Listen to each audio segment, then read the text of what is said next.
ова решение ќе го девалдира значењето на клиничкиот центар во Скопје? Дали ова значи отворање нов медицински факултет во Тетово? Што е подобро, квалитативен или квантитативен здравствен систем? Дали граѓаните имаат доверба во здравството или политиката е над се? Има ли пари во фондот за здравство и за какви проекти? Ќе биде ли оваа одлука уште една постапка пред Уставниот суд? Ќе биде ли оваа одлука уште една постапка пред Уставниот суд? Значи вака, законот е дециден. Секоја јавна установа која ќе оствари, значи, кадрово решение од 5 професори, просторно решение и опременост, може според Законот за здравствена заштита да биде клиничка установа. И ако тоа Тетовскиот, Штипскиот, Битолскиот или не знам, Демирхисарскиот медицински центар го оствари, тие, значи, ќе можат да побараат да се прогласат за клинички центар. Мора да ги остават условите. Пари за тоа од фондот не треба. Фондот им дава буџети, според она што ќе го сработат со пациентите, тие, значи, си ги плаќаат вработените. Дали професорите дополнително ќе треба да ги платат, тие тоа ќе можат од својот собствен буџет да го направат. Јас сум доктор и сметам дека здравството треба да им е достапно на сите. Но има еден проблем. Сегде во светот има регионални центри, онколошки регионален центар, регионален центар за борба против болестите на црниот дроб и така натаму. Тоа пак нуди поголем квалитет, ќе довршам во следните неколку. Веднаш ме заболува 1 минута, Филип Петровски, повелете. Кога станува збор за македонското здравство, јас лично мислам дека пациентот е мртов, само нема кој да му соопшти. Законот е едно, колешка Јаневска го знае законот, тоа е незина специјалност, знам и ја понешто од законите, меѓутоа многу индикативно зошто кога владата е техничка, кога парламентот е распуштен, се носи вака една крупна одлука за здравството. Јас мислам дека тука има малку политика, може би и малку повеќе, за добивање на гласови на некој, прераспоредување пред 1 јуни.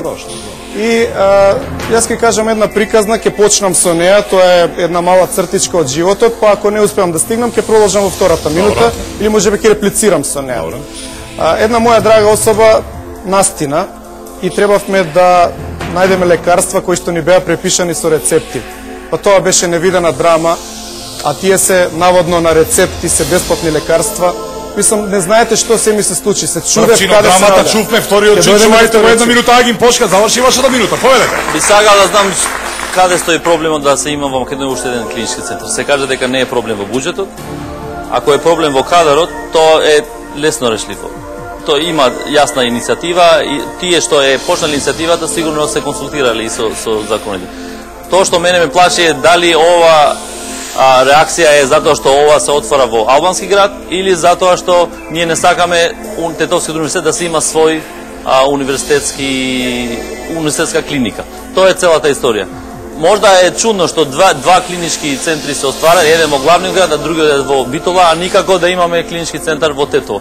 Нема ништо лошо во тоа. Ако нема кадар, само да ве потсетам дека и државниот универзитет Кирил и Методи, која првиот мандат почна со универзитетот некаде околу 50 година, првиот ректор бил ветеринар. Толку. Благодарам. 1 минута без Јаневска, поведете. Значи, да го завршам оно што го почнав, Македонија е премногу мала за да има толку многу клинички центри, но со среќа колегите сами ќе заклучат дали имаат пациенти и дали ќе можат со лекувањето на тие пациенти да стекнат искуство и да го покачат нивото. Значи, јас сум легалист, како вели законот, така ќе биде.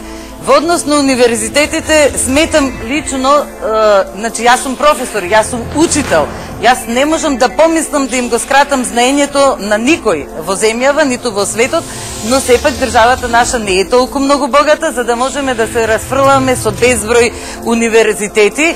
Се разбира дека тоа веќе државни универзитети.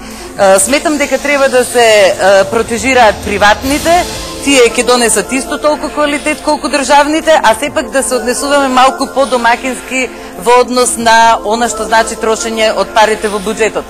Сепак би сакала да потенцирам, ако во една Германија, ако во една Франција, ако во една Англија постојат регионални центри за специфични болести, тоа мора да се направи во Македонија, ако има само 2 милиони жители.